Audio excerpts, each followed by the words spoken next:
નમસ્કાર, પ્રણામ, સ્વાગત છે તમારું એક નવા વિડીયોમાં। મિત્રો, દરેક માતા પિતા પોતાના પેટે પાટા બાંધીને પોતાના સંતાનોને ઉછેરે છે અને એની બધી જ જરૂરિયાતો પૂરી કરે છે, પરંતુ આ બધું કરવા છતાં પણ એના બદલામાં સંતાનો તરફથી મા બાપને શું મળે છે એની અદ્ભુત સમજ આપતી આપણી આજની કહાની બનવાની છે। એટલે તમને વિનંતી છે કે વિડીયોમાં અંત સુધી જોડાયેલા રહેજો અને આજની કહાની પસંદ આવે તો વિડીયોને લાઈક કરીને તમારા મિત્રો સાથે શેર કરજો અને નવા હોય તો ચેનલને સબસ્ક્રાઇબ કરીને કોમેન્ટ બોક્સમાં હર હર મહાદેવ લખી દેજો, જેનાથી ભગવાન મહાદેવની કૃપા આપણા સૌ પર નિરંતર બનેલી રહે।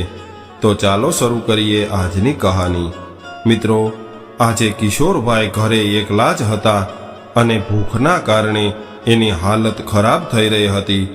આમ તો એને થોડી ઘણી રસોઈ બનાવતા આવડતી હતી, પરંતુ રસોઈ બનાવવા માટે રસોડામાં રાશન હોવું પણ ખૂબ જરૂરી છે। હવે એને શું કરવું એ કંઈ સમજાતું નહોતું। આખરે એમણે પોતાના એકના એક દીકરા ફેનિલને ફોન કર્યો અને કહેવા લાગ્યા કે બેટા, કેમ છે? તમે લોકો પાછા ઘરે ક્યારે આવી રહ્યા છો? તું તો મને એવું કહેતો હતો કે 4-5 દિવસમાં અમે આવી જશું, પરંતુ હવે તો 1 અઠવાડિયું થઈ ગયું છે, છતાં પણ તમે પાછા આવ્યા નથી। એટલે દીકરો કહેવા લાગ્યો કે અરે પિતાજી, તમે પણ હદ કરો છો। આપણે ક્યાંક બહાર જઈએ તો 2-4 દિવસ વહેલા મોડું થઈ જાય છે, અને આમ પણ હમણાં થોડા દિવસ સુધી અમે પાછા નથી આવવાના, કેમ કે આવતા રવિવારે સોનલની નાની બેનની સગાઈ છે, એટલે હવે અમે લોકો એની સગાઈ પછી જ આવવાના છીએ। એટલે ઓછામાં ઓછું હજુ 1 અઠવાડિયું તો લાગી જશે। આવું સાંભળીને કિશોરભાઈ કહેવા લાગ્યા કે બેટા, આટલા દિવસો સુધી હું અહીંયા એકલો કેવી રીતે રહી શકીશ? ઘરમાં જે રાશન હતું એ પણ હવે ખતમ થઈ ગયું છે, અને આજે સવારથી તો મેં કંઈ ખાધું પણ નથી, અને મારી પાસે પૈસા પણ નથી, અને બેટા, મારાથી ભૂખ હવે સહન નથી થઈ રહી। મને તો એવું લાગી રહ્યું છે કે ભૂખના કારણે મારો જીવ નીકળી જશે। આટલું કહેતા જ કિશોરભાઈનો અવાજ રૂંધાઈ ગયો, એટલે એના દીકરાએ કહ્યું કે અરે પિતાજી, તમે પણ કમાલ કરો છો।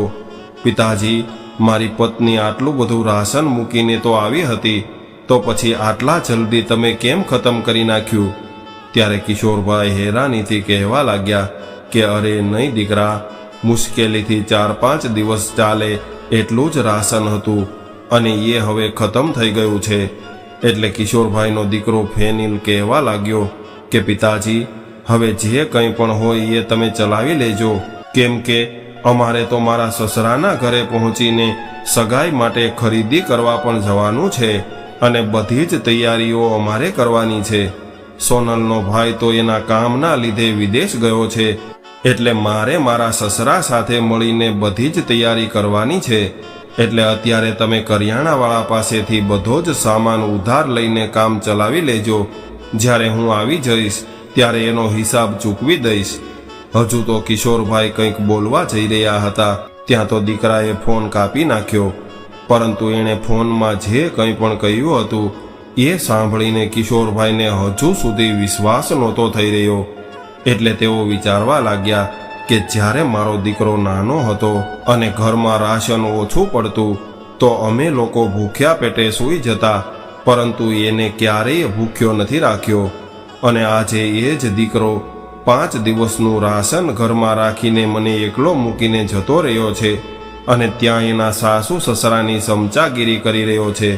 સંતાનો મોટા થઈને આટલા બધા કેમ બદલાઈ જાય છે? એને પોતાના માતા પિતાનું દુઃખ અને દર્દ કેમ દેખાતું નથી? આવું બધું વિચારીને કિશોરભાઈની આંખોમાંથી આંસુ આવી રહ્યા હતા, પરંતુ એને ખૂબ જ ભૂખ લાગી હતી, એટલે તેઓ તરત જ કરિયાણાની દુકાને ગયા અને અચકાતા થોડું રાશન ઉધાર આપવા માટે કહ્યું, પરંતુ ત્યારે કરિયાણાવાળાએ એને ઉધાર આપવાની ચોખ્ખી ના પાડી દીધી। એટલે શરમના માર્યા કિશોરભાઈ પાછા પોતાના ઘરે આવી ગયા, પરંતુ હવે શું કરવું એને કંઈ સમજાતું નહોતું। ત્યારે બેઠા બેઠા એને એક વિચાર આવ્યો, અને તેઓ જલ્દીથી પોતાના ઘરને તાળું મારીને ઘરની બાજુમાં આવેલા એક મંદિરમાં જતા રહ્યા. ત્યાં જઈને જોયું તો મંદિરમાં પ્રસાદ વિતરણ થઈ રહ્યો હતો. એટલે કિશોરભાઈ એક વાટકામાં પ્રસાદ લઈને મંદિરના પ્રાંગણમાં બેસીને ખાવા લાગ્યા અને પોતાના પેટની ભૂખ શાંત કરીને થોડી વાર માટે ત્યાં જ બેસી રહ્યા. હવે મંદિરમાં બેસીને વિચારવા લાગ્યા કે આખરે આવી રીતે ક્યાં સુધી મારો ગુજારો થશે. મારા દીકરાને આવવામાં તો હજુ 1 અઠવાડિયું નીકળી જશે અને આ 1 અઠવાડિયા સુધી હું ક્યાં ખાવા જઈશ. આવા બધા વિચાર કરતા કરતા થોડી વાર માટે મંદિરમાં બેસી રહ્યા અને પછી તેઓ પોતાના ઘરે આવવા માટે મંદિરમાંથી બહાર નીકળ્યા. ત્યારે 8-10 વર્ષના 2 બાળકો એની પાસે આવ્યા અને કહેવા લાગ્યા કે અંકલ, આ જામફળ ખરીદી લ્યો ને, 20 રૂપિયાના કિલો છે. ત્યારે એને જોઈને કિશોરભાઈના મનમાં કંઈક વિચાર આવ્યો અને એ બોલી ઉઠ્યા કે બેટા, તમે આ જામફળ ક્યાંથી લાવો છો? એટલે એ બાળકો કહેવા લાગ્યા કે મંદિરની પાછળ એક ખૂબ મોટો બગીચો છે અને એ બગીચાનો માલિક અમને આ જામફળ વેચવા માટે આપે છે. એના બદલામાં અમને એ પૈસા આપે છે. બાળકોની આવી વાત સાંભળીને કિશોરભાઈ ત્યાંથી સીધા એના ઘરે આવ્યા અને વિચારવા લાગ્યા કે જો આટલા નાના બાળકો પોતે કમાઈને ખાઈ શકતા હોય તો હું કેમ ન કમાઈ શકું? હું ભલે વૃદ્ધ થઈ ગયો હોય, પરંતુ હજુ સુધી હું મારાથી થાય એટલું કામ કરી શકું છું. આવું વિચારીને બીજા દિવસે કિશોરભાઈ પણ મંદિરના પાછળના બગીચામાં ગયા અને થોડી વારમાં મંદિરની બહાર બેસીને એમણે જામફળ વેચવાનું શરૂ કરી દીધું.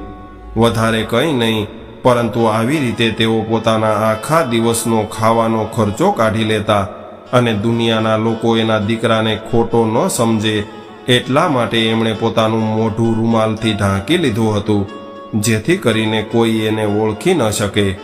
આવું કરતા કરતા આજે 4 દિવસ વીતી ગયા હતા અને આજે જ્યારે કિશોરભાઈ જામફળ વેચવા બેઠા ત્યારે જોયું કે વાતાવરણ ખરાબ હતું અને મોસમ વિભાગની આગાહી હતી કે આજે કદાચ વાવાઝોડા સાથે વરસાદ આવી શકે છે. એટલે બધા જ લોકો પોતપોતાના ઘરે રહેજો. આવી આગાહી હોવા છતાં પણ કિશોરભાઈ મંદિર આગળ જામફળ વેચવા બેઠા હતા. થોડી જ વારમાં પવન ફૂંકાવા લાગ્યો એટલે બધા જ લોકો પોતપોતાના ઘરમાં જતા રહ્યા.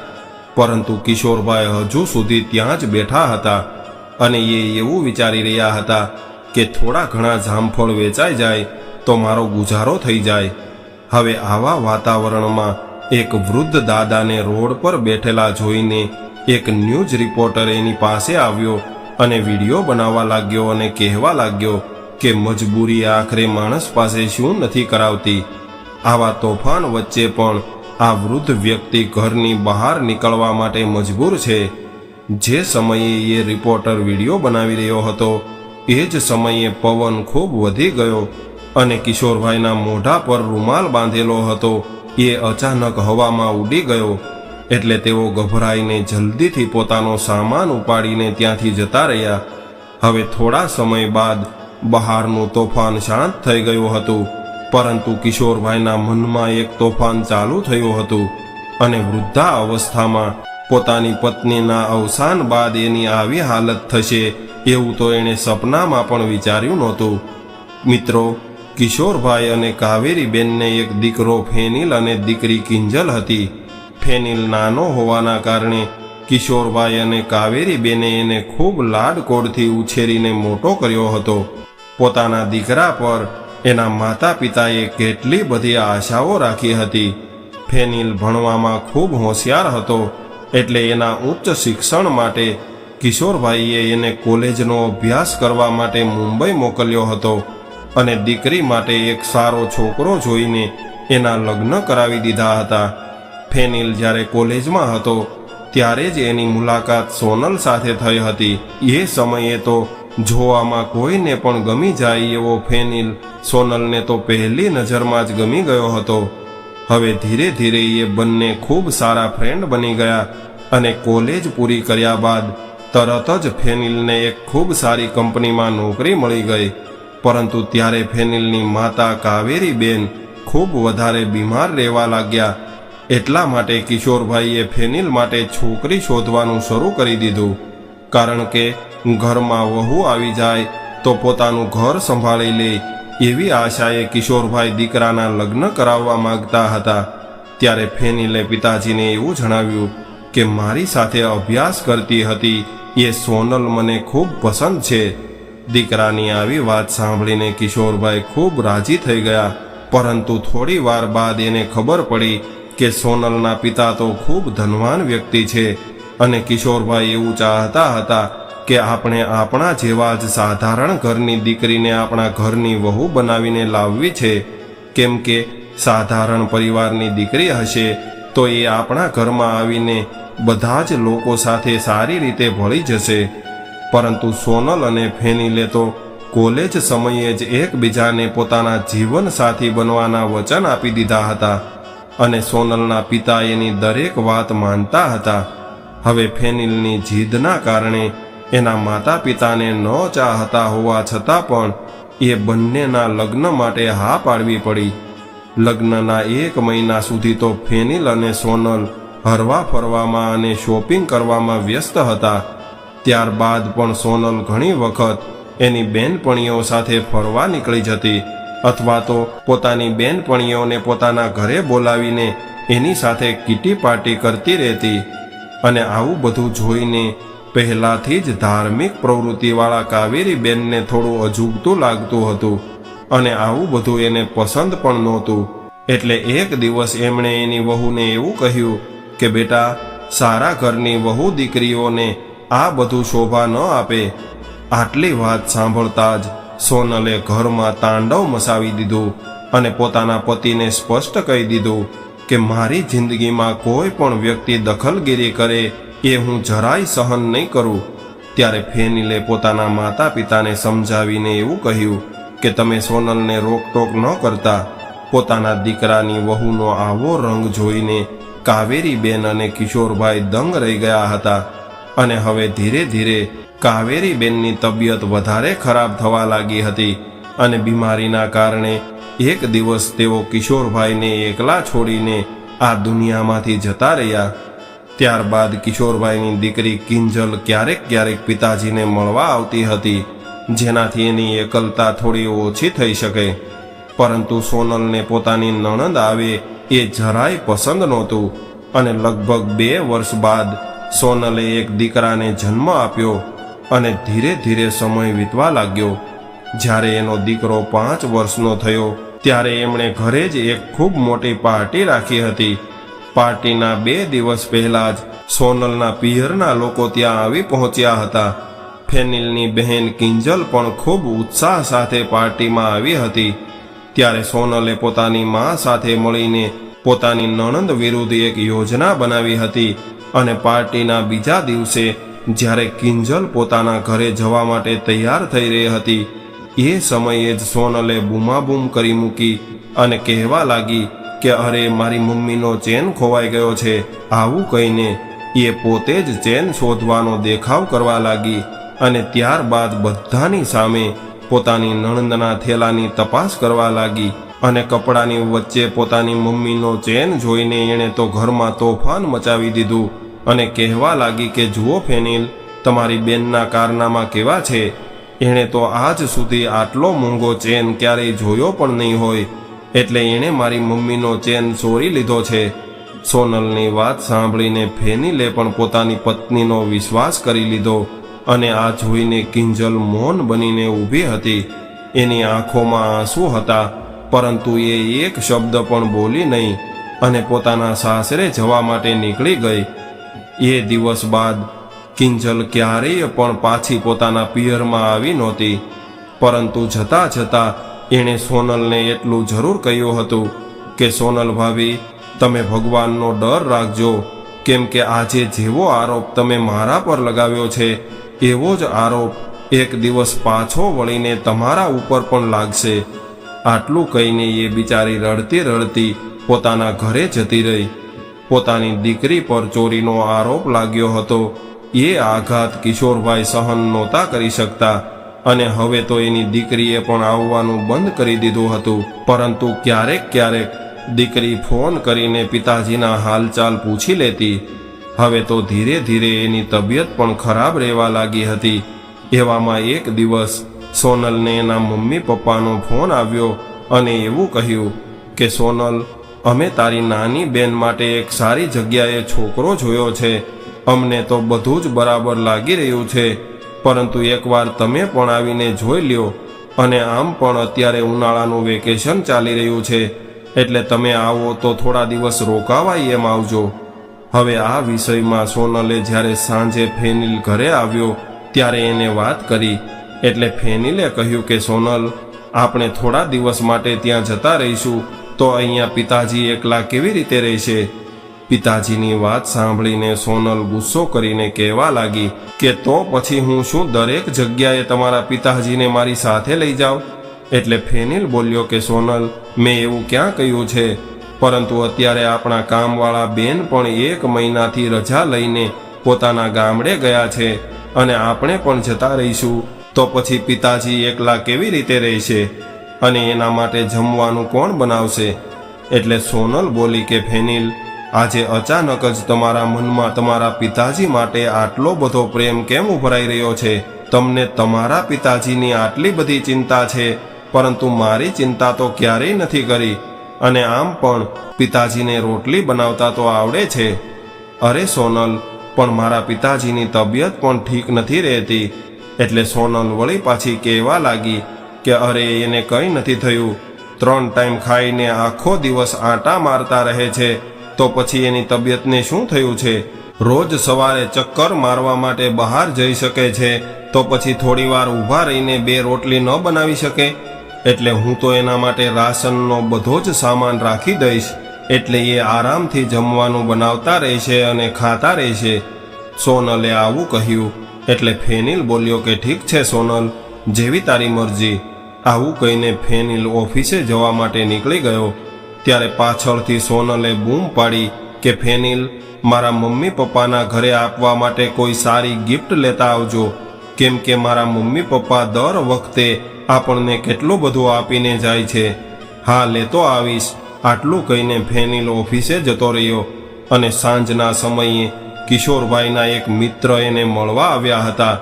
એ જ સમયે એનો પૌત્ર હિતુ એની પાસે આવ્યો અને કહેવા લાગ્યો કે દાદા, અમે તો મારા મામાના ઘરે જઈશું અને ત્યાં અમે ખૂબ મસ્તી કરશું, પરંતુ અમે તમને નહીં લઈ જઈએ, તમે અહીંયા એકલા જ રહેજો. એવું કહેતા કહેતા એ હસવા લાગ્યો. હિતુના મોઢેથી આવી વાત સાંભળીને કિશોરભાઈ હેરાન રહી ગયા. ત્યારે એના મિત્ર બોલ્યા કે કિશોરભાઈ, શું વિચારવા લાગ્યા? એટલે હિતુની વાત પર પડદો નાખતા કિશોરભાઈ કહેવા લાગ્યા કે અરે કંઈ નહીં, આ તો એમ જ મસ્તી કરી રહ્યો છે. જો દીકરો અને વહુ ક્યાંક બહાર જવાના હોય તો શું મને કહીને ન જાય? અને આમ પણ એને ક્યાંય જવું હોય તો ભલે ને જાય. જ્યારે મેં આટલા દિવસો એકલા રહીને વિતાવી લીધા છે, તો આગળ પણ વિતાવી લઈશ. અને મને તો રોટલી બનાવતા પણ આવડે છે. આટલું કહેતા કહેતા કિશોરભાઈનો અવાજ રૂંધાઈ ગયો. થોડી વાર વાતચીત કરીને એના મિત્ર પોતાના ઘરે જતા રહ્યા, પરંતુ કિશોરભાઈના કાનમાં હિતુએ કહેલી વાત ગૂંજી રહી હતી. બીજા દિવસે સવારે વોકિંગ કરીને ઘરે આવ્યા તો આંગણામાં બેસીને પોતાના દીકરાના બહાર આવવાની રાહ જોવા લાગ્યા. ત્યારે એની વહુ સોનલ બહાર આવી. એટલે કિશોરભાઈ બોલ્યા કે સોનલ, બેટા ફેનિલ તૈયાર થઈ ગયો છે કે નહીં? કેમ હજુ સુધી બહાર ન આવ્યો? શું આજે એને ઓફિસે નથી જવાનું? એટલે સોનલ મોઢું બગાડીને કહેવા લાગી કે કેમ પિતાજી, ફેનિલનું તમારે શું કામ પડી ગયું કે આજે એના વિશે પૂછી રહ્યા છો? તમને તો 1 મિનિટ પણ શાંતિ નથી. ક્યારેક તો એને આરામથી રહેવા દ્યો. ત્યારે પોતાની વહુની આવી તીખી વાતો સાંભળીને કિશોરભાઈ ચૂપચાપ બેસી ગયા. એટલી વારમાં ફેનિલ તૈયાર થઈને બહાર આવ્યો અને કહેવા લાગ્યો કે સોનલ, મારે ઓફિસે જવામાં મોડું થઈ રહ્યું છે, એટલે જલ્દીથી મને નાસ્તો આપી દે. ઠીક છે, લાવું છું.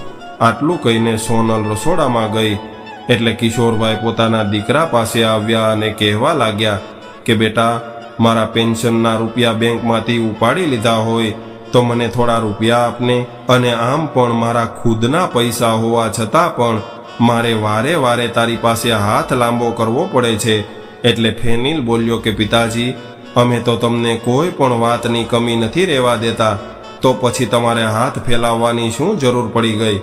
અમે તો તમારી દરેક જરૂરિયાતો પૂરી કરીએ છીએ, અને આમ પણ મારો પગાર અને તમારું પેન્શન હું સોનલના હાથમાં આપી દઉં છું, કારણ કે ઘર એને ચલાવવાનું છે, તો રૂપિયા પણ એના હાથમાં જ હોવા જોઈએ. છતાં પણ જો તમારે થોડા રૂપિયા જોતા હોય તો તમે સોનલ પાસેથી માંગી શકો છો.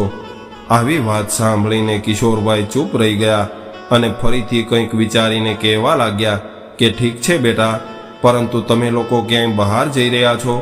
હજુ તો કિશોરભાઈએ આટલું પૂછ્યું ત્યાં તો સોનલ રસોડામાંથી બહાર આવી અને કહેવા લાગી કે લ્યો, હજુ તો આપણો પ્રોગ્રામ નક્કી નથી થયો, ત્યાં તો તમારા પિતાજી જાસૂસી કરવા લાગ્યા છે. હું તો જાણતી હતી કે તમારા પપ્પા આપણી દરેક વાતો દરવાજા પર કાન રાખીને સાંભળે છે. ત્યારે ફેનિલ બોલ્યો કે પિતાજી, તમારે આવું ન કરવું જોઈએ. તમારે તમારા દીકરા અને વહુની વાતો આવી રીતે છુપાઈને ન સાંભળવી જોઈએ. એટલે કિશોરભાઈ બોલ્યા કે બેટા, મેં તમારી કોઈ વાત નથી સાંભળી.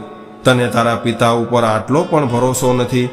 આ વાત તો મને હિતુએ કરી હતી કે અમે મારા મામાના ઘરે જવાના છીએ, એટલા માટે મેં તારી પાસેથી થોડા પૈસા માગ્યા હતા, કેમ કે તમે હિતુના મામાના ઘરે ગયા હોય અને મને કંઈક ખરીદવાની ઈચ્છા થઈ જાય તો થોડા રૂપિયા મારી પાસે હોય તો સારું રહેશે.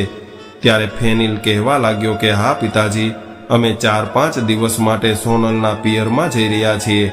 આવું સાંભળીને કિશોરભાઈ કહેવા લાગ્યા કે બેટા, 1-2 દિવસની વાત હોત તો કંઈ વાંધો નહોતો, પરંતુ 4-5 દિવસ હું અહીંયા એકલો કેવી રીતે રહી શકીશ?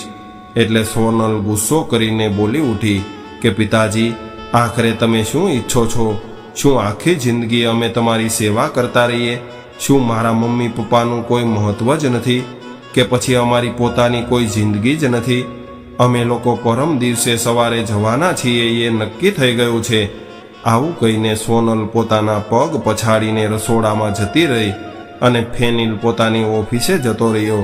ત્યારે સોનલે નાસ્તો કર્યા બાદ હંમેશાની જેમ કિશોરભાઈ પાસે ઘરની સાફ સફાઈ કરાવી અને ત્યારબાદ શાક સુધારવા માટે આપી દીધું અને પોતે શોપિંગ કરવા માટે બહાર જતી રહી. જે દિવસે એ લોકો નીકળવાના હતા ત્યારે સોનલ કિશોરભાઈ પાસે આવી અને કહેવા લાગી કે પપ્પા, આ લ્યો 2000 રૂપિયા, તમારી પાસે રાખજો. આ જોઈને કિશોરભાઈ મનમાં ને મનમાં ખુશ થઈ ગયા કે ચાલો, વહુએ મારી આટલી તો ચિંતા કરી.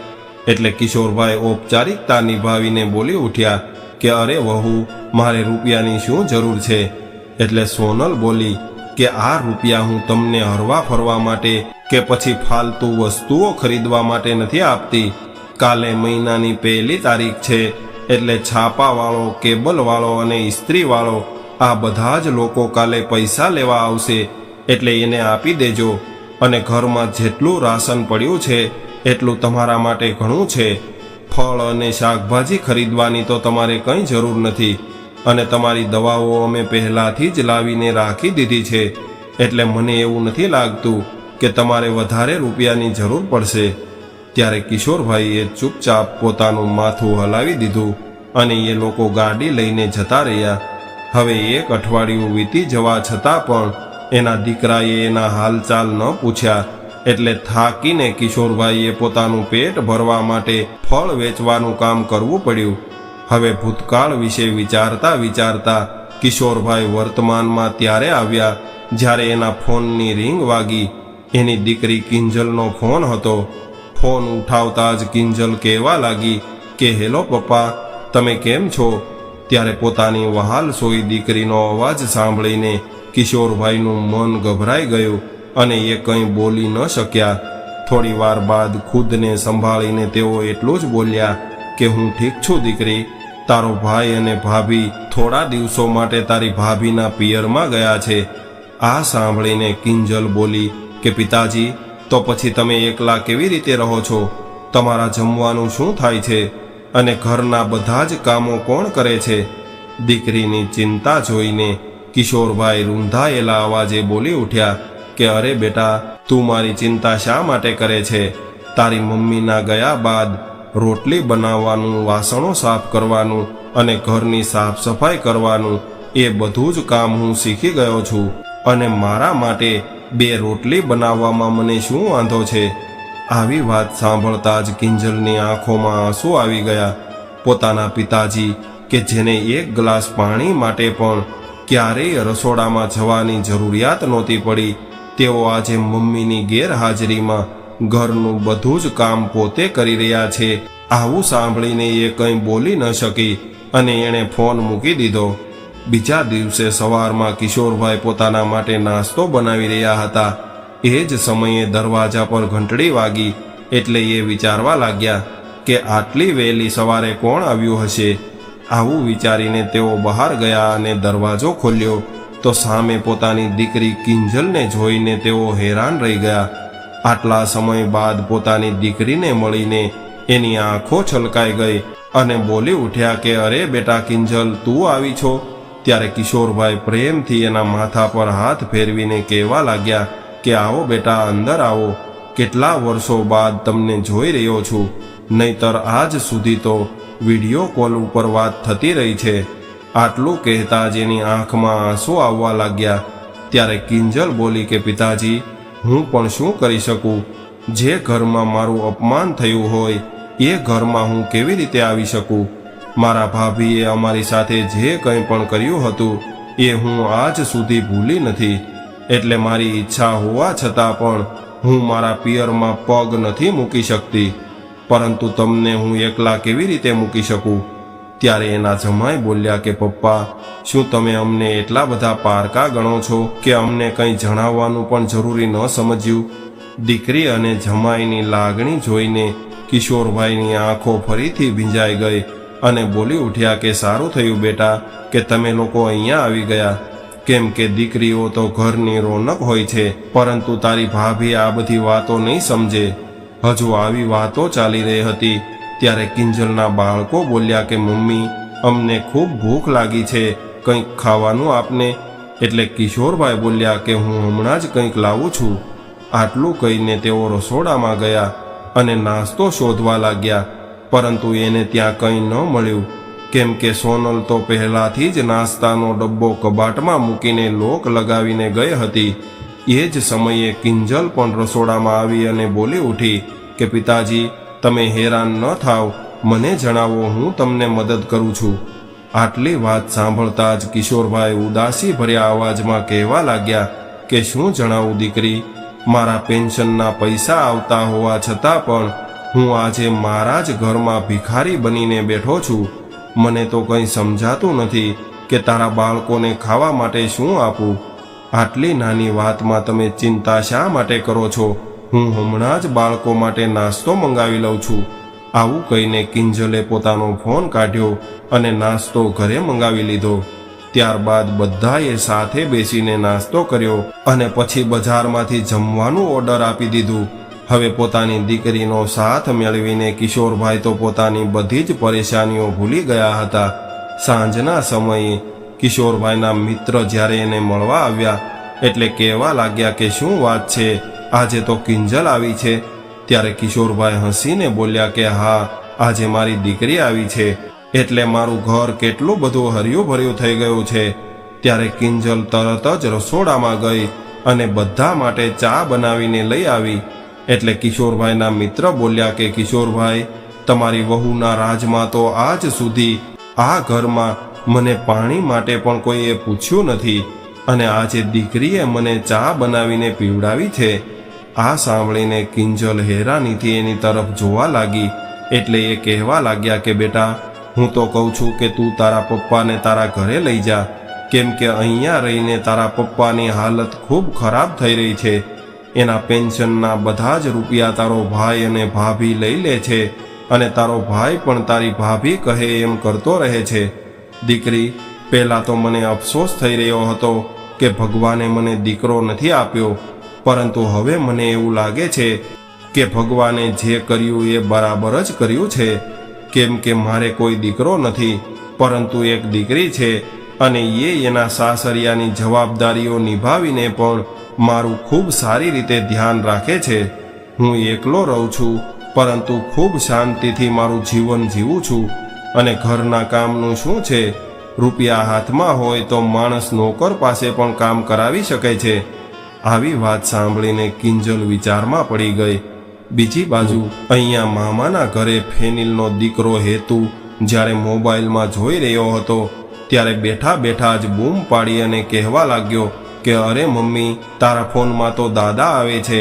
ત્યારે સોનલ બોલી કે મારા ફોનમાં દાદા ક્યાંથી આવે? લાવ તો મને જરા બતાવ તો ક્યાં આવે છે દાદા? એટલે સોનલે એના ફોનમાં કિશોરભાઈનો વિડીયો જોયો જે વાવાઝોડાના સમયે ન્યૂઝવાળાએ બનાવ્યો હતો અને એમાં કિશોરભાઈ ફળ વેચતા હોય એવું દેખાઈ રહ્યું હતું અને વિડીયોના કેપ્શનમાં એવું લખ્યું હતું કે આખરે મજબૂરી માણસ પાસે શું નથી કરાવતી, મનુષ્યના પેટની ભૂખ કોઈ ઉંમર નથી જોતી. આ વિડીયો જોઈને સોનલના હોશ ઉડી ગયા અને એણે ફેનિલને વિડીયો બતાવ્યો અને એવું કહ્યું કે આ જુઓ, તમારો બાપ આપણી પીઠ પાછળ આખા જગતમાં આપણી બદનામી કરી રહ્યો છે. આપણે એના માટે શું નથી કર્યું? ત્યારે ફેનિલને તો પોતાની આંખો પર વિશ્વાસ નહોતો થઈ રહ્યો એટલે એણે એવું કહ્યું કે ના, આ મારા પપ્પા ન હોઈ શકે. ઠીક છે, હમણાં જ ખબર પડી જશે. હું હમણાં જ તમારા પપ્પાને ફોન કરીને પૂછી લઉં છું. આવું કહીને સોનલે કિશોરભાઈને ફોન લગાડ્યો અને કહેવા લાગી કે પપ્પા, આ બધું શું નાટક કરી રહ્યા છો? શા માટે આખા શહેરમાં અમારી બદનામી કરાવી રહ્યા છો? એટલે કિશોરભાઈએ કહ્યું કે બેટા, મેં એવું તો શું કરી નાખ્યું છે કે તમારી બદનામી થઈ ગઈ? એટલે સોનલ બોલી કે પપ્પા, હવે એટલા બધા અજાણ્યા ન બનો, કેમ કે અમે તમારો વિડીયો જોઈ લીધો છે. તમે તો અમારી આબરૂના કાંકરા કરી નાખ્યા છે. આટલું સાંભળતા જ કિશોરભાઈ ગભરાઈ ગયા.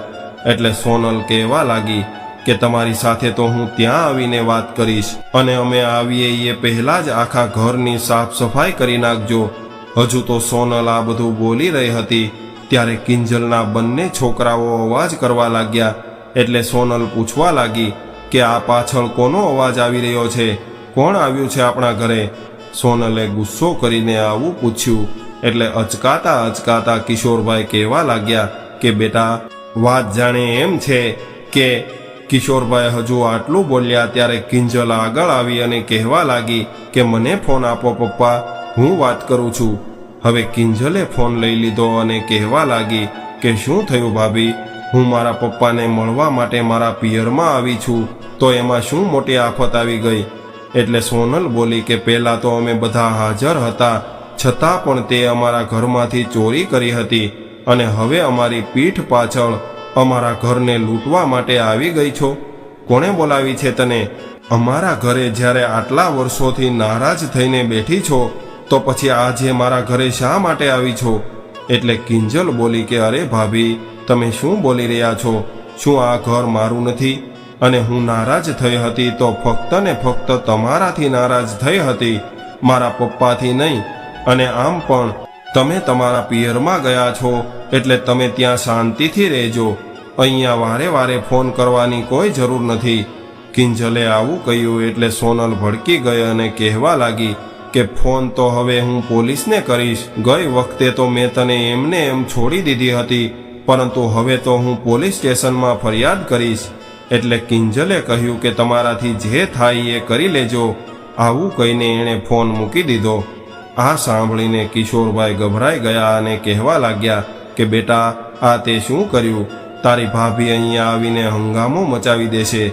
એટલે કિંજલ બોલી કે અરે પિતાજી, હવે તમારે ડરવાની કોઈ જરૂર નથી.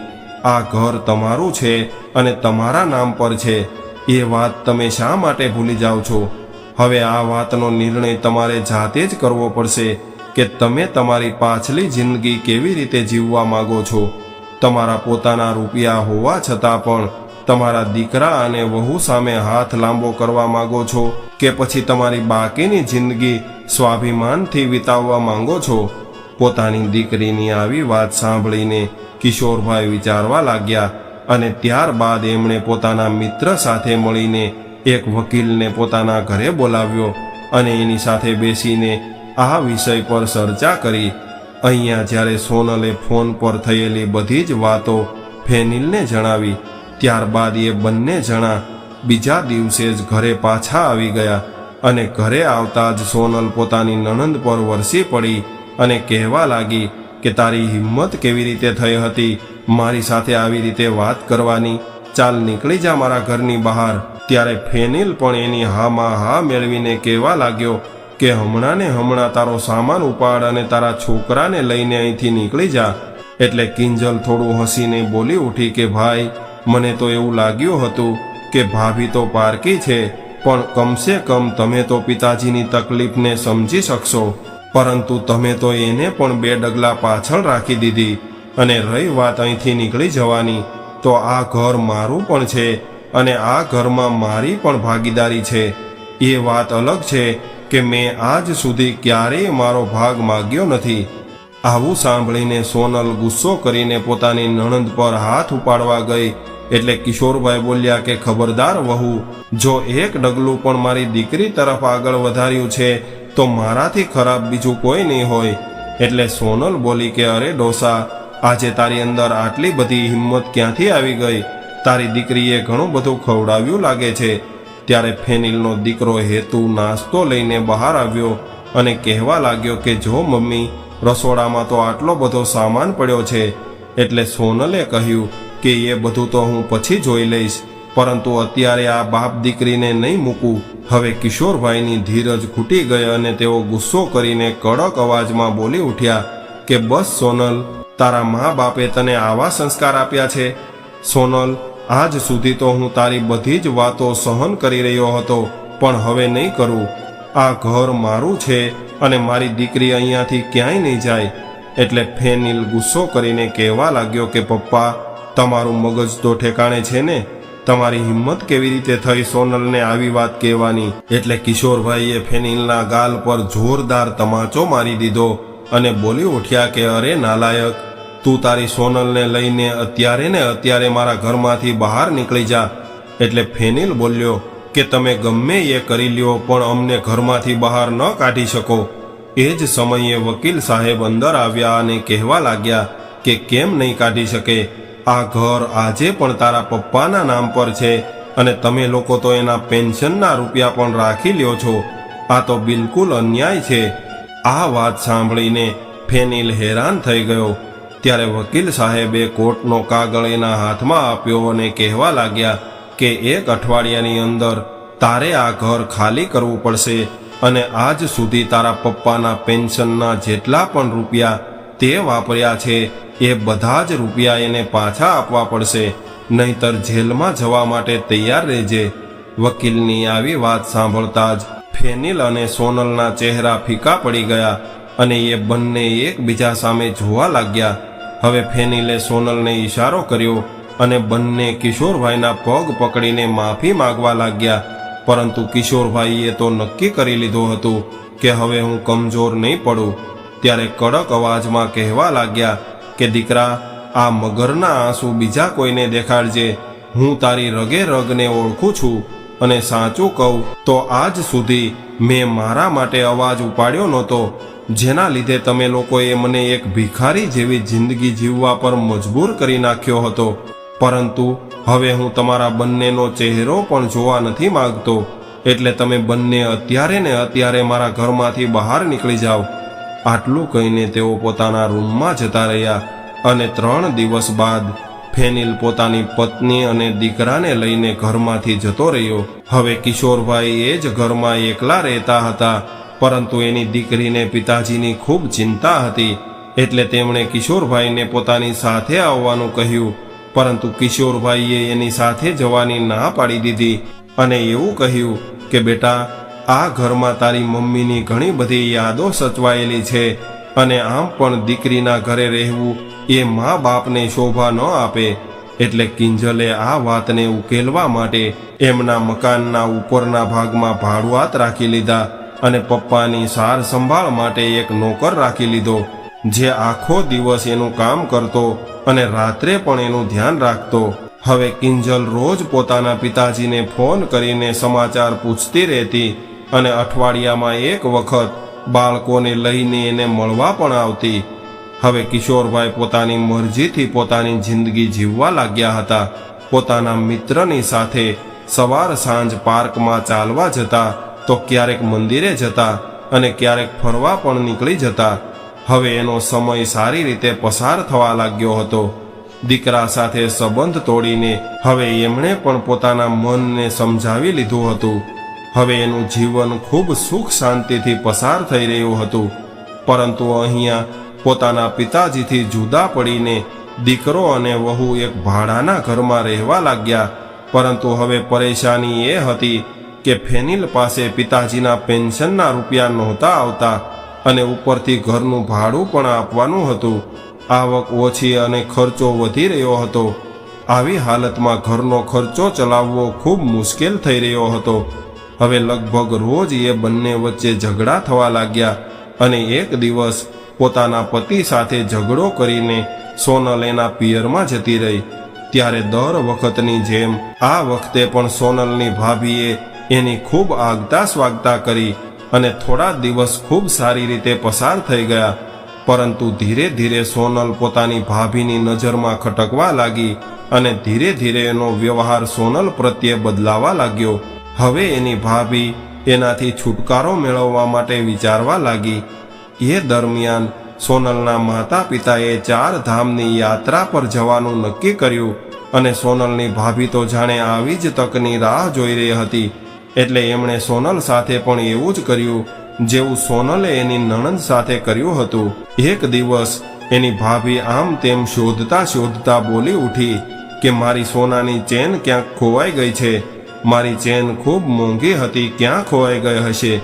ત્યારે એ લોકોએ બધી જ જગ્યાએ શોધવાની કોશિશ કરી પરંતુ ચેન ન મળી. ત્યારબાદ એની ભાભીએ બધાની સામે સોનલનો કબાટ ખોલ્યો અને એના કપડાં કાઢ્યા. આ જોઈને સોનલ ગુસ્સો કરીને કહેવા લાગી કે ભાભી, તમે આ શું કરી રહ્યા છો? શું તમને મારા પર વિશ્વાસ નથી? ત્યારે અચાનક જ કપડાની વચ્ચેથી સોનાનો ચેન નીકળ્યો. આ જોઈને સોનલના તો હોશ ઉડી ગયા. એણે પોતાના ભાઈ તરફ આશાભરી નજરે જોયું. ત્યારે એનો ભાઈ બોલ્યો કે અરે સોનલ, તારે કોઈ વસ્તુ જોઈતી હતી તો મારી પાસે માંગી લેવી હતી, પરંતુ આવી રીતે ચોરી કરવાની શું જરૂર હતી? આવું સાંભળતા જ સોનલની હાલત એવી થઈ ગઈ કે જાણે કાપો તો લોહી ન નીકળે. આજે એને એ દ્રશ્ય યાદ આવી ગયું હતું જ્યારે વર્ષો પહેલા એણે પોતાની નણંદ પર ચોરીનો ખોટો આરોપ લગાવ્યો હતો. આજે સોનલને એના કરેલા બધા જ પાપોની સજા મળી ગઈ હતી અને એનો હસતો રમતો પરિવાર ફક્ત એક ભૂલના કારણે વિખેરાઈ ગયો હતો. આજે ન તો એની પાસે પોતાનું પિયર હતું કે ન તો સાસરું હતું. હવે તો સોનલ પાસે પિયરના દરવાજા પર પસ્તાવો કરવા સિવાય બીજો કોઈ રસ્તો પણ રહ્યો નહોતો. તો મિત્રો, આજની કહાની તમને કેવી લાગી કોમેન્ટમાં જરૂર જણાવજો અને પસંદ આવી હોય તો વિડીયોને લાઈક, શેર અને નવા હોય તો ચેનલને સબસ્ક્રાઈબ જરૂરથી કરજો. હર હર મહાદેવ.